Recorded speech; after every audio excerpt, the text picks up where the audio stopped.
Tartus asuv Kaitseväe Akadeemia sai uue ülema. Brigaadikindral Viktor Kalnitski võttis akadeemia juhtimise üle kindralmajor Vahur Karuselt.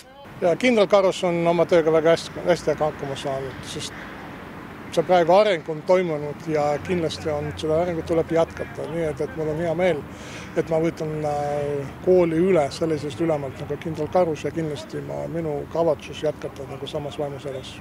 Kindralmajor Vahur Karus juhtis Kaitseväe Akadeemiat alates 2021. aasta juunist ning jätkab teenistust Kaitseväe peastaabi ülemana. 3 aastat on saanud panustada Eesti ohvitseride ja allohvitseride järelkasvu.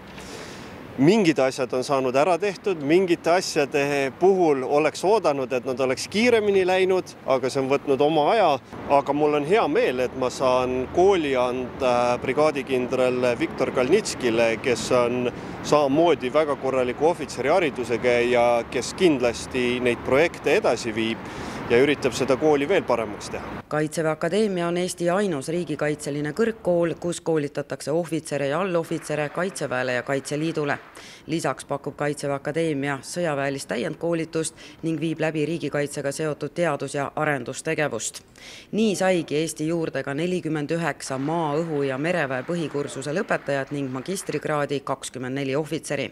Vanem allohvitseri põhikursuse lõpetas 47 õppurit, kellest 42 said noorem veebli auastme. Ma arvan, et selle kooli päris selline kvaliteedimärk on meie magistriõppe ehk siis keskastme kursus, sest neid ohvitsere ajavad kõik nii-öelda noa ja kahvliga taga, et neid endale teenima saada.